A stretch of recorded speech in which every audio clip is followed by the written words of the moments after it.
Hello. How y'all beautiful people doing? How y'all beautiful people feeling? I'm off to a great start. I'm about to go off, have a great day. That nigga Lars need to get stronger curses, bro. I've been having a splendid week. Been taking care of a lot. Been taking care of a lot. I hope you guys are taking care of a lot. Mission, we're here today to communicate. I hope you guys are taking care of more than just business. I think it's high time we need to get back to taking care of each other before this skill gets far too lost in translation and we lose sight of what it really feels like, what it tastes like, what it's like to experience that, not just, in rare special exceptions, but as commonplace within a nurturing, vibrant community. Anywhere you go on social media, social media is designed to make us all available to each other, accessible to each other, but that also has the inverse effects of, like, one monkey getting a shock and then serving as like a conductor and like electrocuting all the monkeys when one monkey feels it, not down to like, oh, niche emotions, but the internet is designed a lot like an echo chamber, where we're not really engaging in community in discourse. I was about to say intercourse. It's not the way.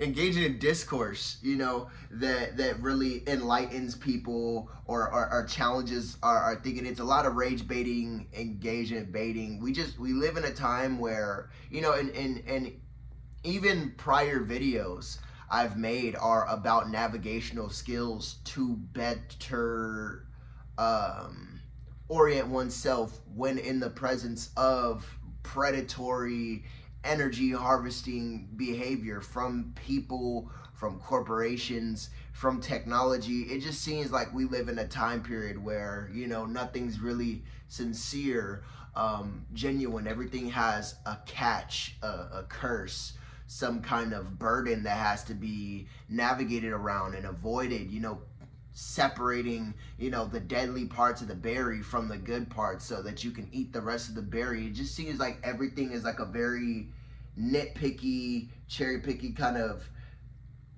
world that we found ourselves in, where nothing is really worthwhile.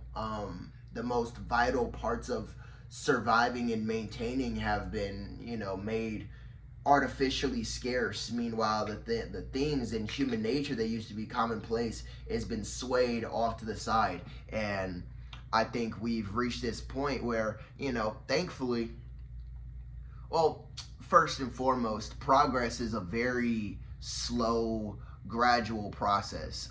Even, when you look at something simple like evolution that took hundreds of thousands of years to get to certain points, allegedly, theoretically, hypothetically, but it takes us a while, and I think it's a sign of great progress and great change that we're at least in a time where people are trying to communicate amongst each other and discuss amongst each other these experiences that we're all collectively having, with the world, with each other, with higher powers, with everything. We're constantly discussing amongst each other. While that turns into, dark echo chambers and everything, I'm here to offer you guys an alternative perspective. Or I'd say rather adding my 2 cents onto that. Because a lot of people are stopping the narrative at people can't be trusted. People are having relationship issues. People are having family issues. People are having cultural issues. People are having financial issues. Like, just as far as like the ability for one human to connect to another consistently and repeatedly, it seems like the systems that once sat in place to make that possible are kind of dwindling. We live in a time period where they tell you that being sincere, being honest, being genuine is either rare, a disadvantage, or it's a very avoidant society we live in today, where everybody's running from something. Everybody is, so it's like hyper individuality has led people to weird self-preservational behaviors at the expense of others. And that's part of, there's a lot of different things that factor into that and why things may be behaving that way right now. I think just the times we're in, things are so crazy.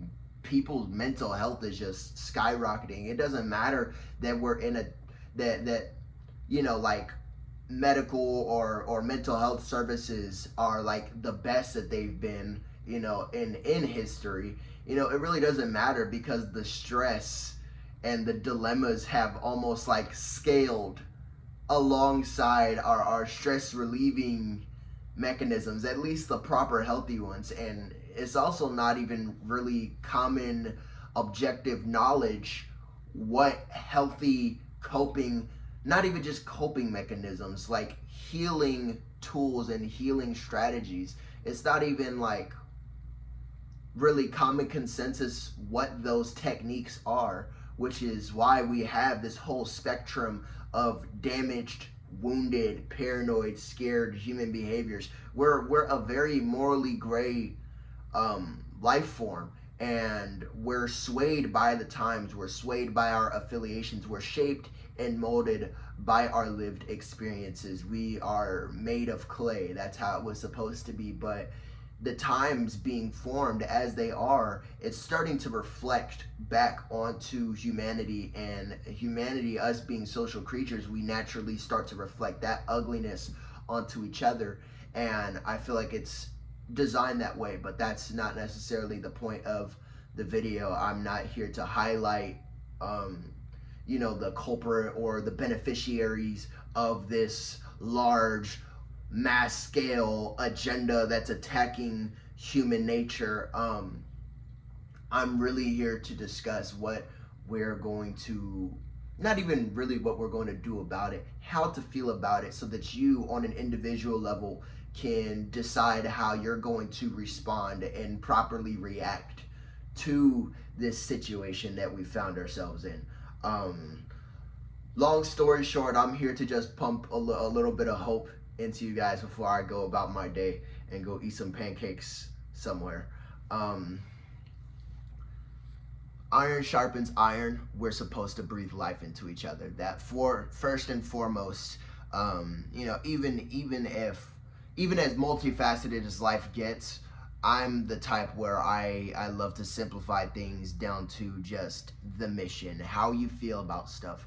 We've had so many different capitalist failures and stuff like that. In a weird way, I think I almost appreciate just how absurd, abstract, and devoid of meaning like the natural capitalist course of action has become, because it's left us with no choice but to question, like, hey, so if this isn't the default form of, if this isn't the default flow of life, then what is? It's like a lost, dying language. And that's precisely the point I'm trying to get to, you guys. Do not let any course of action, there's so many people out there, so many organizations out there, so many groups, so many ideologies, so many entities out there that thrive off of you thinking that there is nothing left for us to do but sit and wait, that things are going to continue to get worse, like we're passengers in this life, that life is something that happens to us and not for us, that we aren't the architects of our own future to a degree. In the most important ways, we're co-creators. We're at least at the writing table when it comes to our own plots. And when you're surrounded by people who have taken their hands off the steering wheel, intentionally or not, and these automated systems that have stepped in to run these organic reins for us, oftentimes it can feel like we're not connecting with people the way we used to. In a way, that's true, but the potential to has not gone anywhere. That's why these systems work so hard to divide people in the first place, because human connection is inherently an easy thing to establish. We're all made of the exact same thing, And that's why people who, these overarching themes, even in pop culture, like I was just glazing the fuck out of Spider-Man the other day. Why? Because it's a symbol of the human condition that a lot of people can relate to. Not a lot of people can relate to each other, allegedly, but we all still manage to relate to the same things, and we're all still emotionally moved by the same things. We're all emotional creatures, not like, oh, everybody's sensitive and whatnot, but we all have goals, ambitions, and ego-driven behaviors outside of our own biological preservational instinct. So we're meant to connect to each other because we have the same potential for that wavelength. It's hard to find, and until aliens drop in 2028 or something, it's like we're not really, we're really our only exposure to other life forms with that exact same rich emotional depth. We're supposed to connect to each other. Don't get jaded. Don't be discouraged. Don't go out here and develop. They want you to develop these weird self-defense mechanisms, all in the name of trying to protect yourself, protect a fragile, broken, unhealed, underdeveloped ego from being put through the exact same kind of emotional trauma again, when in reality a proper healed person is supposed to get up, dust themselves off, and get back out there. Like, sometimes life is about responding to change and being open to change, and other times life is about title defense. Can you be the exact same person every single day? We reward change, we reward evolution, but we also reward consistency. These are two opposite ends of the same spectrum, but both are valuable. Hot and cold are both terrific. We live in a very multifaceted world that way, where those are both admirable traits to have, and they're both necessary traits to survive the time period that we're in. As far as engaging with people, don't wait for this magical day where everybody just comes to their senses and returns to being emotionally intelligent. If you feel like you're the only person within your hemisphere who's making those kinds of decisions, who carries yourself in that kind of way, that's not something to shy away from, even if it's caused you a lot of distress, a lot of pain, a lot of suffering in your time, because maybe you feel like it's yet to be matched. Maybe the point isn't for it to be matched. If love and human connection is a dying language, you and I are going to be the ones in charge of reviving it, bringing it back from the ashes. Feel a sense of pride and honor the same way, like in a previous video I kind of described, like, it's not necessarily the event or the external stimulus that's changing, but your perception and your relationship to it. You're making a manual change to your understanding of your relationship to a particular concept. Change your perspective of, oh, there's nobody like me, nobody's real anymore, nobody's rare. If you cannot serve as a member of a vast community, sometimes you have to serve as the example, as the teacher. Be the first. Be the first. Have the balls to be the first. Have the guts to be the first. I guarantee you. Because if you try, depending on your nature, if it's in your nature to be like that, but you just so happen to exist in a world where, they're trying to steer humanity away from that, they're fighting tooth and nail to try and gaslight humanity into thinking that it's not our purpose to work this way.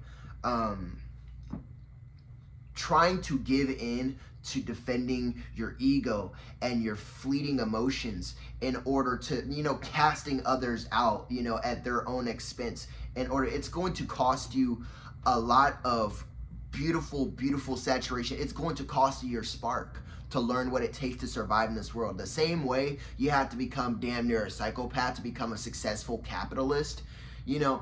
There's certain systems, like when systems are put in place that oppose the natural flow of the intended flow, the intended characteristics of human nature. Anytime humans are placed within a very inhumane system, there is an intended conflict of interest that's taking place, and that is all to see which one will emerge victorious. Will we bow down to the ways and the teachings of the world, or will you stand tall and continue to represent something, even if it's no longer commonplace, even if it was never commonplace?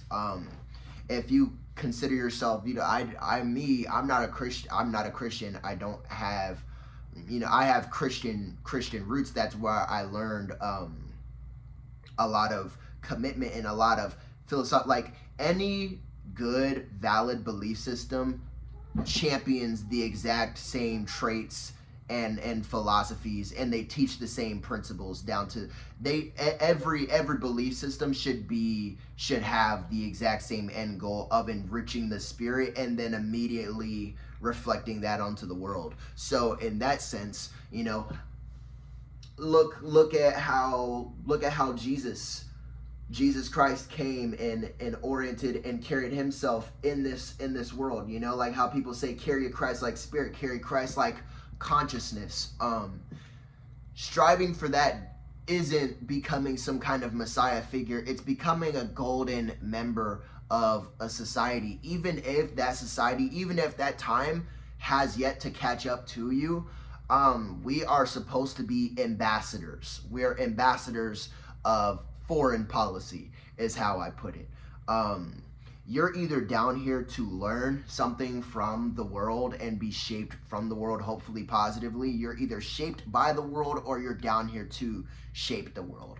You're down here to represent something, even if you are the sole representative of this policy, of this principle. Will you give up your ways in order to learn the ways of the world and completely lose your intended purpose? Or will you come down here and fight valiantly to show people a dying language, show people that, we live in a time where it's considered a waste of energy, effort, and resources to be emotionally vulnerable, to be sincere with people, even if it's technically true. Become strong enough to take that risk anyway, because human beings are worth the risk. Now, that doesn't mean go out here and fling yourself at everybody and just hope that, every nigga on the O Block chooses to give you a hug instead of shooting your ass. It's not like that. It's not that simple.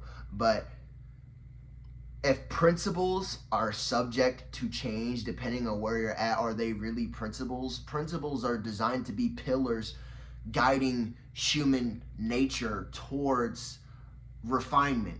So if they can be changed, molded, and shaped, we're meant to be changed, molded, and shaped. But the principles and the systems that we follow are supposed to be rigid and timeless. That way they can guide us in any situation, in any time period. They're meant to be unconditional, as in they can be conjured and carried out under any circumstances. So what good does it do you as a human being to come down here and see everybody jaded, nihilistic, paranoid, antisocial, and choose to match them based off of where they're at, instead of engaging with them for where they could possibly go, what they could possibly become? On one hand, mental health tells you that,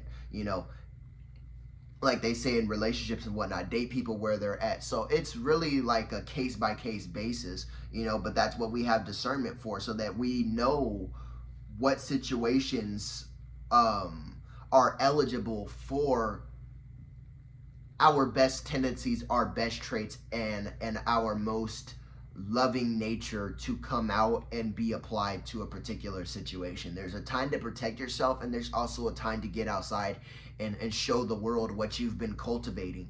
And don't get smudged, like when you go out with nice clothes and whatnot, it doesn't matter how well you carry yourself, the world is going to make your clothes dirty. You go outside with cleaning supplies, you go outside with trash bags, you clean a little bit of the world. Carry yourself like that. Polish the world faster than it can taint you. Purify the world more efficiently than the world can taint you. You can restore yourself. The world is subject to change. You become rigid, well, I don't want to say rigid. I guess the word is resilient. You learn the experience while you shed the experiences. That's how you return to a baseline. That's how you remain within your true nature while also at the same time still engaging with the world. We're enlightened and we become more refined versions of ourselves through our engagements with the world. But you're losing the plot if you think the goal is to take in all this antisocial, anti-human propaganda and just become afraid of your neighbor. Love is a dying language. Put in work to revive it. Become an ambassador of foreign policy, you guys. That's how I always put it. That's my favorite thing. That's what I tell myself. Even if you're the last kind person left on earth, would you rather adopt the ways of everybody else? And the curse of that is that you being emotionally intelligent and you being where you're at in your development as an emotional creature, you're never going to pull it off as well as they do. You can't be apathetic. It's not in you. You've already passed that program. You can't do what they do, because you know what real self-defense looks like. It's not these weird mechanisms that other people have because they're still stuck within survival mode. They're still carrying a wounded inner child. We can't go that way. So the funny part of it is that even if you do give up your ways and try and adopt the ways of the world, you're going to fail horribly, because that's not what you're here to do. You were here to show them, but you let them show you because you forgot the weight that you hold, and now you're on a back foot because you wasn't supposed to back down. You're supposed to stand 10 toes and represent a dying language, so that maybe someday in the future there will be entire trees worth of students, entire trees worth of children that learn from you instead of learning from the internet and healed, or not healed, unhealed, damaged, broken people, just the way these systems intend. Because when we're all damaged and we're not soothing each other, then we have no choice but to turn to product and propaganda and consume things in order to feel better. But again, that's kind of the trap, because capitalism is designed to be never ending, routine, cyclical. And this is why conflict is arising, because humans are meant to evolve. We're like, evolution is a linear process. Even though you put it in the mental health perspective, it's some days you get up and you feel bad, and you get up and you feel bad. That's not what I'm talking about, because ultimately your average, not average like commonplace, but your ultimate trajectory is forward. We are designed for linear progress. So when you find yourself placed within a cyclical system, it just is designed to drive people crazy. Have you ever taken into account that this is not designed for humans to make sense of? So why are we still trying to make sense out of it and terraform it, when it, at its core, at its foundation, is designed to conflict against humanity's better nature and leave room for nothing but folding and relapsing and collapsing into ourselves and falling into either animalistic traits or sociopathic traits, antisocial traits, anything that will help us survive. It's meant to induce fear of the other into every single nook and cranny of society. And who's going to take advantage of humanity being that spread apart? Who benefits from everybody being that separate, everybody being that paranoid, everybody being that antisocial, everybody being that non-cooperative? Who benefits from that? Do you align yourself with that person? Whoever you think that person is, whoever you think I'm referring to. I'm more so considering a mustache twirling villain in general, because a lot of people embody that archetype. I'm not here to tell you that one particular individual is responsible for all this, but there is a party, there is an organization of people who benefit from the rest of us fucking hating each other and arguing amongst each other. They oftentimes supply the opinions that we align ourselves with and identify with and are willing to go to war over. They're the ones who supply those labels that we adopt and die alongside, trying to defend. I don't know if you guys saw, Spider-Man already, if you've seen Superman from last year. It's nice that we live in a time. We live in a society. I've been saying time. That is the magic word of the day, people. But I only bring that up and I only run that term into the dirt because I feel like that is the unique battle of the age we're in. But humanity and the way in which we were designed, it's timeless, and we're going to return to that form. You know, we're by default resilient. We're made of clay. We rarely ever harden unless we really choose to do so, and even then it's only the illusion of consistency. Why? Because nothing stays the same, you know. But you can become more of the good thing that you are at your core, instead of, oh, like this kind of, oh, you either die a hero or live long enough to see yourself become the villain. I don't really mean like that. We always become more refined versions of who we are at our core. A person can change, but they really don't change unless they put in like long term, like a decade's worth of cognitive behavioral therapy, but that's a completely different rabbit hole.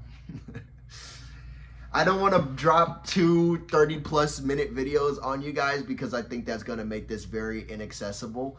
I was just very passionate about getting to the point and just making sure that I had everything off my plate and I said everything that needed to be said regarding this topic. I mean, I'm sure I'll return to it at some point because that's kind of just, that's what I've chosen to do with my life, and that's what I've chosen to stand for. So repeating myself really isn't something I'm afraid to do in regards to this subject. But as far as this contained message, get out there. No matter what you see, be what you are. Goodbye, people. Make sure you drink beautiful water today. Make sure you get a lot of hydration in. Eat some good food. Watch a good show. Until the next one, I'm off to go enjoy the day I just busted ass 5 days straight to have. Yeah. In the next one, people, am I making a brand new day review on this channel? Is that what I'm going into? I feel like that kind of diversified the audience a little bit, but maybe for the better, right? Maybe we'll tackle things that, like, I'll review things, but not as like I'm just making videos for videos now, but it'll be more so of like the things that shaped and informed me and kind of like the things I get philosophical sauce from within pop culture. You know, if that's something that interests people. I mean, there aren't enough people here for people to tell me that, like, oh yeah, give us more of those. But if you see this shit popping, if you see this little hemisphere popping, it's because I started to do that. It's because I started making those kinds of videos alongside these. As much as I love to be an advocate for like mental health and community and stuff like that, the reality is that it just gets fucking blacklisted because look at where we're at. Look at where we're at. Was the co-host in this episode? He's been over there the entire time. Candle. We got the Mac on the wall. What you talking about? All right, y'all have a beautiful day. I'm off to it. This place closes at 3. I need that French toast.